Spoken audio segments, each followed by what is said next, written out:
ചായക്കടി എന്തുണ്ടാക്കുമെന്ന് വിചാരിച്ചിരുന്നപ്പോഴാണ് നമ്മുടെ ഒനിയൻ റിങ്ങിൻ്റെ കാര്യം ഞാൻ ഓർത്തത് കേട്ടോ.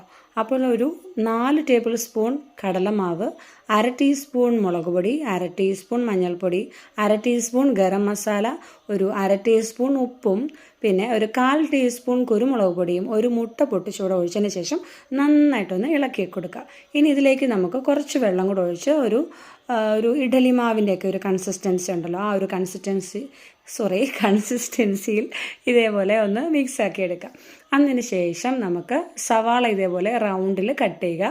എന്നിട്ട് നമുക്ക് ഇതിലേക്ക് മുക്കിയതിന് ശേഷം നല്ല ചൂടായ എണ്ണയിലിട്ട് ഫ്രൈ ചെയ്ത് കഴിഞ്ഞാൽ പെട്ടെന്ന് റെഡിയാക്കാൻ പറ്റിയ ഒരു ചായക്കടിയുടെ റെഡിയാണ്. കാണാൻ വലിയ ലുക്കൊന്നും ഇല്ലെങ്കിലും സംഭവം അടിപൊളിയാണ് കേട്ടോ. നല്ല ടേസ്റ്റാണ് കഴിക്കാൻ. പെട്ടെന്ന് റെഡിയാക്കാൻ പറ്റിയ, ഇത്രയും പെട്ടെന്ന് റെഡിയാക്കാൻ പറ്റിയ ഒരു ഈസി സ്നാക്ക് വേറെ ഉണ്ടോ? അപ്പോൾ എല്ലാവരും ഒന്ന് ട്രൈ ചെയ്ത് നോക്കണേ. അപ്പോൾ ഓക്കെ, ബൈ ബൈ, ടാറ്റാ.